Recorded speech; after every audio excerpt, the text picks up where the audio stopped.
আসসালামু আলাইকুম, সবাই কেমন আছেন?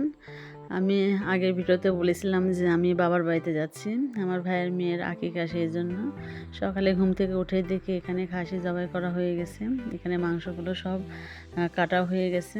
সমাজে যে মাংসটা দিবে সেই মাংসটা এখানে প্যাকেট করছে সমাজের মানুষকে দেওয়ার জন্য। এদিকে সকাল সকাল আমার মা খিচুড়ি রান্না করছে, কারণ সকালে অনেকগুলো মানুষ খাবে, সেই জন্য একটু বেশি করে খিচুড়িটা রান্না করছে।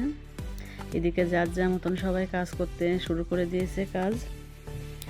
এখানে আটাগুলো এখন তেল দিয়ে মাখিয়ে নিয়ে পরোটা ভাজা হবে। কারণ হচ্ছে আমার ভাইয়ের শ্বশুরবাড়ি থেকে অনেকগুলো মেহমান আসবে, তাদের নাস্তার জন্য প্রথমে পরোটা, আলু ভাজি আর ডিম করবে, লাচ্ছা সেমাই। এতে এখানে হচ্ছে দুইজন এখানে বানাচ্ছে আর একজন এখানে পরোটাগুলো ভেজে নিচ্ছে।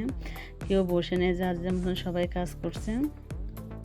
এদিকে ডিমগুলো সিদ্ধ হয়ে গেছে, এখানে ডিমগুলো ছিলে নিচ্ছে। এর মধ্যে ডালগুলো সিদ্ধ করে আগে থেকে রেখে দিয়েছিল। আর এখানে খাসির চর্বিটা আগে ভালোভাবে কষায়নি হয়ে গেছে, এর মধ্যে এখন ডালগুলো সব ঢেলে দিবে।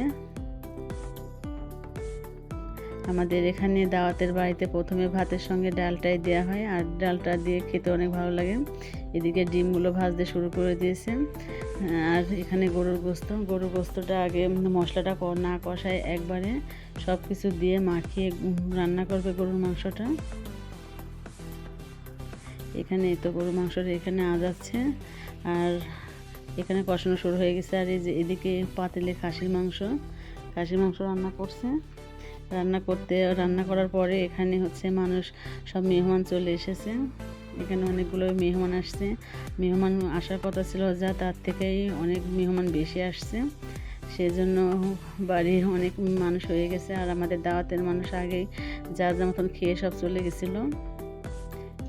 আমি এদের মেহমানদের খাওয়ার ভিডিও আর করিনি।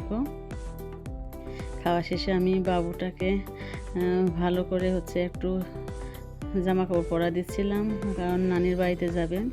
ওর বাবু হওয়ার পরে নানির বাড়িতে একদিনও যায়নি, আজকে যাবে। আমরা সবাই এখন গাড়িতে তুলে দিয়ে আসবো। সবাই আমার ভাইয়ের মেয়ের জন্য দোয়া করবেন, আল্লাহ যেন ওকে ভালো রাখে আর ভালোভাবে জন্য নানির বাড়িতে পৌঁছে যায়। সবাই এই দোয়াই করবেন আর কমেন্টে অবশ্যই জানাবেন যে আমার ভিডিওটা কেমন হয়েছে। আল্লাহ হাফিজ।